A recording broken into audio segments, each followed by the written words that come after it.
Hashtag the German soldier who saved 300 men with one decision. Hashtag Act 1, the impossible moment, July 1st, 1944, 11:43 p.m. AKP 562 labor camp, Vilnius, Lithuania. The rain had finally stopped. For hours, dark clouds had hung over the camp, turning the dirt roads into rivers of mud. Now the night was silent. Too silent. Inside crowded wooden barracks, hundreds of exhausted prisoners sat awake in darkness. Nobody slept anymore. Not after the rumors. Not after the gunfire from nearby forests. Not after hearing what had happened to camps across Eastern Europe. The Red Army was coming. And everyone knew what that meant. Not freedom, not yet, because before the Soviets arrived, the Germans usually killed the witnesses. Inside one barrack, a father pulled his son closer. Across the room, a young mechanic sharpened a spoon into a crude digging tool. An elderly tailor stared through a cracked window, waiting, listening, praying. Then headlights appeared outside. A German staff car rolled through the gate. The guards snapped to attention. The prisoners froze. A single officer stepped out. A major in the German army. An enemy, a man wearing the uniform of the regime responsible for their suffering. Yet what happened next would save hundreds of lives, and it would begin with one sentence, one warning, one decision. A decision that history almost forgot. Hashtag Act 2, who was this man? Long before the war, before uniforms, before armies, there was a boy growing up in Germany. His name was Karl. Born in Darmstadt in 1897, he entered a world that was changing faster than anyone could understand. His family struggled financially. Nothing came easily. As a young man, Karl learned practical skills. Machines fascinated him. He became an engineer. He preferred solving problems to giving speeches, preferred fixing broken things to arguing about politics. Then came the First World War. Like millions of young Germans, Karl was thrown into a conflict that shattered Europe. When it ended, Germany was broken, humiliated, economically devastated. Many Germans became bitter. Many became radicalized. Karl did not. He wanted stability. Work, a future. Nothing more. But history had other plans. As the Nazi movement rose to power, countless Germans either embraced it or remained silent. Karl was different. He joined the party early, believing promises about rebuilding Germany. But what he discovered disturbed him. The racism, the hatred, the violence, the obsession with racial purity. Friends later remembered him openly criticizing Nazi policies long before it was safe to do so. That criticism would eventually place him in danger. But it would also prepare him for the moment when hundreds of lives depended on him. Hashtag Act 3, the problem nobody saw. By 1941, Germany had invaded the Soviet Union. The front stretched thousands of miles. Entire cities vanished beneath artillery fire. Millions died. The German army desperately needed vehicles repaired. Trucks, engines, generators, anything that kept the war machine moving. Major Karl Plage was assigned to oversee military vehicle workshops in Lithuania. At first glance, it seemed routine. Mechanical work, logistics, repairs, nothing unusual. But then he saw something that others ignored. The skilled Jewish workers, mechanics, electricians, metalworkers, engine specialists, people the Nazis considered expendable. Karl saw something different. He saw expertise, experience, human beings, and every week those workers disappeared. Executed, replaced by untrained laborers. Productivity collapsed. Vehicles remained broken. Military operations suffered. Nobody higher up seemed to care. The ideology came first. Efficiency came second. To Karl, it made no sense. Germany was destroying the very people helping keep its army running. The problem was obvious. But nobody wanted to admit it. Hashtag Act 4, they refused to listen. Karl began filing reports, recommendations, warnings, again and again. Keep the skilled workers alive. Protect the specialists. Retain experienced mechanics. The responses were cold, dismissive, sometimes hostile. The workers were Jews. That ended the discussion. Other officers warned him privately. Stop asking questions. Stop drawing attention. Do your job. Nothing more. But Karl continued. Every bureaucratic form became a battlefield. Every signature became a chance to save someone. He learned how the system worked, and more importantly, how it could be manipulated. If a worker was officially essential to military production, authorities often delayed deportation. Sometimes indefinitely. Karl recognized an opportunity. Hashtag Act 5, the cost inside the workshops. Workers understood what was happening. They also understood failure meant death. One mechanic named Isaac dreamed of opening a repair shop after the war. A talented engineer named Benjamin hoped to reunite with relatives in Poland. A young electrician named David wanted to become a teacher. Ordinary dreams. Ordinary lives. Yet every morning they counted who was missing. Every week another familiar face vanished.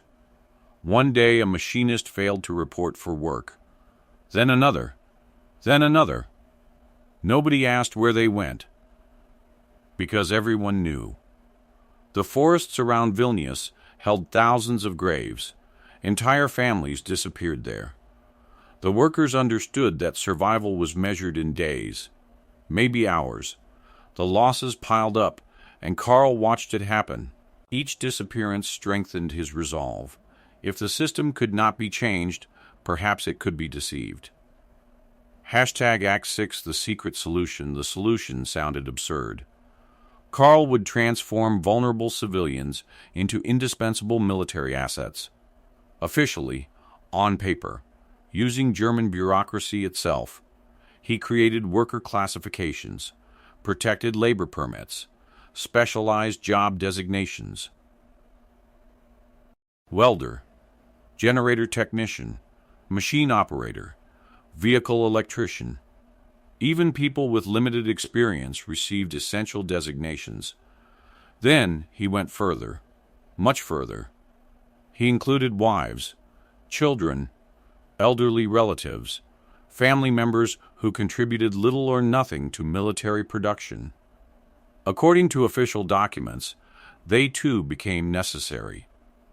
The paperwork was a child might be listed as supporting workshop functions. An elderly woman might suddenly become part of the labor force. It was risky. If discovered, Karl could face court-martial. Possibly worse. But the deception worked. The protected workforce grew. Hundreds survived. For a time. Yet by 1944, the Eastern Front was collapsing. The Red Army was approaching Lithuania. And the greatest danger was still ahead. Hashtag Act 7, the battle that changed everything. July 1st, 1944, 11:43 p.m. The German withdrawal had begun. Soviet artillery could already be heard in the distance. 20 kilometers away, then 15, then 10. Every officer understood the reality.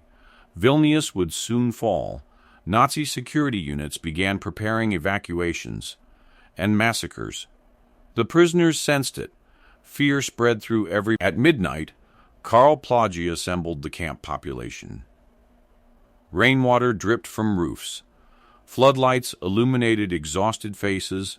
German guards stood nearby. Watching, listening, waiting, Karl knew he could not openly reveal the truth, not with armed SS personnel nearby. So he spoke carefully. Every word mattered. He announced that his unit was leaving. He informed the prisoners that another organization would soon assume control. Then, he added something unusual. He described that organization as specialists in handling refugees. Specialists. The word struck like lightning. Everyone understood. These were not refugee specialists. They were killers. Karl could say no more. But he did not need to. The message was clear. Hide, now. That single warning triggered frantic action. Families disappeared beneath floorboards. Children crawled into walls. Workers entered concealed compartments built over months. Some squeezed into spaces less than half a meter high. Others hid beneath machinery, behind false walls, inside underground chambers. The next day the SS arrived, systematically, methodically, searching every structure. Shots echoed. People were dragged from hiding places. Many were executed immediately. Others were taken away. The operation continued for hours, then days. The hidden survivors barely breathed. Some remained concealed for over a week. Without sunlight, without movement, without certainty. When Soviet troops finally entered Vilnius later that month, they discovered survivors emerging from darkness. Hundreds had vanished from Nazi records, because one German officer had warned them. Historians estimate approximately 250 to 300 people survived due to actions connected to Karl Plagi and the protection system he built. In a war that measured death in millions, 300 may sound small. To those families, it was an entire universe. Act 8, the enemy's perspective. German authorities struggled to explain the numbers. Too many workers remained alive. Too many deportations had been delayed. Too many exemptions existed. The paperwork appeared legitimate. The signatures were correct. The classifications seemed official. No single document revealed the entire scheme. Only after the war did investigators piece together what had. Meanwhile, Soviet forces entering Vilnius encountered survivors whose stories sounded unbelievable. A German major? Saving Jews? Protecting families? Warning prisoners before an SS liquidation? Many initially doubted it. The war had produced countless horrors. Stories of compassion from inside the German military were rare. Yet testimony after testimony pointed to the same workshops, the same camp, the same warning, again and again. Witnesses described Karl risking his career to shield them. History slowly began to listen. Act 9, the legacy spreads. The survivors rebuilt their lives. Some emigrated to Israel. Others moved to the United States. Some remained in Europe. Families grew. Children were born. Then grandchildren. Then great-grandchildren. Each generation carried the story forward. Not of a perfect man. Not of a superhero. But of someone who chose conscience over obedience. Researchers eventually uncovered records proving how extensively Karl had manipulated military bureaucracy. The evidence revealed something remarkable. He had used the Nazi system against itself, not through violence, not through rebellion, but through paperwork. Forms, approvals, signatures, small actions, repeated hundreds of times. Military historians often focus on tanks, aircraft, generals, battles, yet Karl's story demonstrated another truth. Sometimes the most powerful weapon is a decision, a refusal to look away. Act 10, the forgotten ending. After the war, Karl returned to Germany. There were no victory parades, no medals, no newspaper headlines. The world moved on. Europe rebuilt. New conflicts emerged. History focused on